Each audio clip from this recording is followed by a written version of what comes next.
Hello everyone, কেমন আছো তোমরা সবাই? সবাইকে গুড মর্নিং। দেখো, বাবুকে কিন্তু ফুল হাতা জামা পরানো হয়েছে, ফুল প্যান্ট, কারণ হচ্ছে ওর খুব ঠান্ডা মতন লেগেছে। আমার দিক তো ভালোই শীত পড়ে গেছে, তোমাদের দিকে কেমন শীত পড়েছে আমাকে অবশ্যই কিন্তু কমেন্ট করে জানাবে। দেখো, বাবুর কিন্তু গরম গরম দুধ আর বিস্কুট দিয়ে খাওয়া আজকে সকালে, আর আমার নিয়ে এসছে দুধ। তো চলো, ওকে বিস্কুটটা ভেজাতেই মনে পড়লো ও তো জল খায়নি এখনও, খালি পেটে যেহেতু আমি ওকে জল খাওয়াই। আমি বললাম যে জলটা খেয়ে নাও। তারপর তোমাদের একটা জিনিস দেখায়, দেখো চাটার ওপর কিরম সর পড়েছে। এটা গরুর দুধেরই চা হয়েছে আর কি, বেশি ছিল তাই ভাবলাম একটু নিজের জন্য ভালো করে বেশি দুধ দিয়ে চা করি। তো দেন আমি চাটা খেয়ে একটু বাইরে গেলাম, বাইরে গিয়ে আমাদের উঠে কিছুক্ষণ ঘোরাফেরা করছিলাম, যেহেতু খুব ভালো রোদ্দুর উঠেছে। আর এখন বাজে হচ্ছে তোমার ওই 8:30টার দিকে হবে। দিয়ে আমার এই জুঁই ফুলের দিকে নজর পড়ে, দেখো এই ফুলটা কি সুন্দর হচ্ছে, পুরো গাছ ভর্তি হয়ে ফুল হচ্ছে। গাছ আমি তো ভাবতেই পারি না যে গাছটা কতটা বড় হয়ে গেছে এর মধ্যেই। এদিক ওদিক চেয়ে থাকার পর আমার মনে পড়লো যে মানে শিউলি ফুল করুন যাক, শিউলি ফুল প্রচুর পরিমাণে রোজেরই পড়ে পড়ে নষ্ট হয়। আর এখানে আমি তোমাদের দেখাচ্ছিলাম বেগুন গাছটা হয়েছে দেখো। আর লাউ গাছও মা করে দিয়েছে বাবা। লাউ গাছটা আর কি লতা দিয়ে উঠবে, সেগুলো উপরে সব ভরে যাবে এরকম উঠে। দেন আমি গাছটা নাড়িয়ে নিলাম ভালো করে, যাতে ফুলগুলো দেখো কীরকমভাবে পড়ে আলো হয়ে আছে।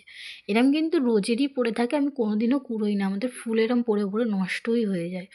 জানো তো বন্ধুরা, তোমাদের কি বাড়িতে শিউলি গাছ আছে? আমাকে অবশ্যই কমেন্ট করে জানাবে। আর দেন যদি না থাকে আমাদের বাড়ি থেকে 2টো শিউলি ফুল নিয়ে যাবে। যাই হোক, একটু মজা করলুম। আর দেখো কতগুলো কুড়িয়েছি। কুড়িয়ে কুড়িয়ে কিন্তু আমি এই শিউলি ফুলের গন্ধ আমার খুব ভালো লাগে। তোমাদের কাদের কাদের শিউলি ফুলের সেন্টটা ভালো লাগে অবশ্যই কমেন্ট করে জানাবে। দেখো দেন আমি এগুলো সব কুড়িয়ে নিচ্ছি, এরম করে পড়েছিল সেটা তোমাদের সাথে শেয়ার করলাম। তারপর ঘরে এসে বাবুকে কিছুটা পড়াতে বসলাম। আর আমার ভিডিও যদি ভালো লেগে থাকে অবশ্যই লাইক করবে, ফেসবুক থেকে থাকলে ফলো করবে, ইউটিউব থেকে দেখে থাকলে সাবস্ক্রাইব করবে। চলো, তারপর কিন্তু বিকেল হয়ে গেছে এখন। দেন পড়িয়ে টড়িয়ে এখন বিকেলবেলা সোজা চলে এসেছি। এখন একটু নিজের দেওর হয়ে আর কি, তো মাসির ছেলে, তার হ্যাপি বার্থডেতে যাব। কিছুই না আর কি, নর্মালি কেক কাটবে। আমার ওই জামাটা এতটাই টাইট হচ্ছিল, আমি চেঞ্জ করে নিলাম। আমরা মেয়েরা কেমন বলো, মানে মনের মতন জামা পরলে না হলে বেরোতেও চাই না। যাই হোক, চলো যাই। ও তো অনেক বড়, আমার দেওরের কথা বলছি যার হ্যাপি বার্থডে, তার জন্য আর কি নিয়ে যাব বলো, তাই জন্য এই দেখো একটা ক্যাডবেরিই নিয়েছি। ও তো অনেক বড়, কি নেবে। দেন চলে এসেছি, কেকটা কিন্তু খোলা টোলা করছিল। আর এটা কিন্তু বোন হয়, মানে পিসির মেয়ে আর কি, বোন হয়। আমারও বোন হয়, যার হ্যাপি বার্থডে তারও বোন হয়।